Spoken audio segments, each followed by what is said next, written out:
All right, so here is the COSTWAY mini split, AC and heat. Here are all the lines. Comes with both of them. This nice foam attached already, so you don't have to feed anything through. There's the power cable for the outside unit, the power from the inside to the outside. You got the drainage hose, your wall plate, your putty for this round tape for the lines. I already called up my AC guy and he said it's pretty straightforward. He came by today and looked at all the parts and he said it's going to be a super easy job. Everything came nicely packaged. This is the front of the outside unit and it is 115 volt.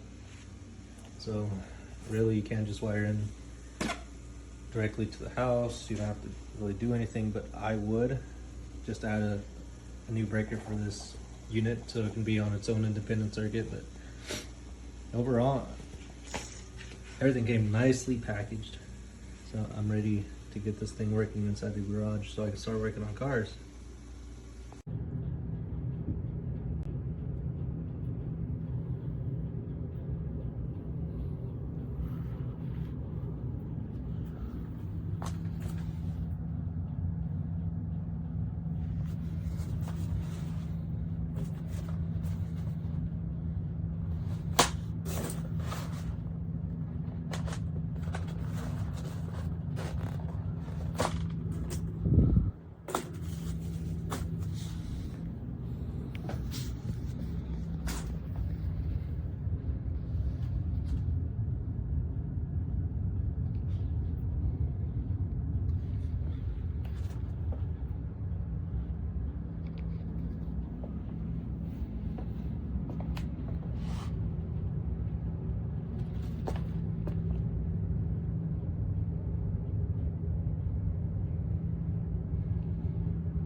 Okay, as requested, right now it's in air conditioning mode, and on the inside it's blowing, and not a darn thing's happening out here.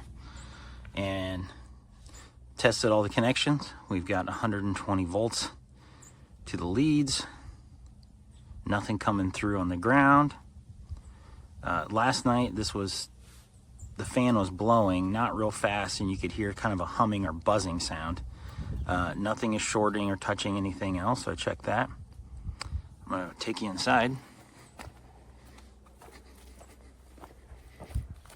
and we'll see if it's still blowing, but it's certainly not obviously going to be cold or anything. So it's blowing, but it's just room temperature, even though it's on AC instead on 61. And it was doing essentially the same thing for heat.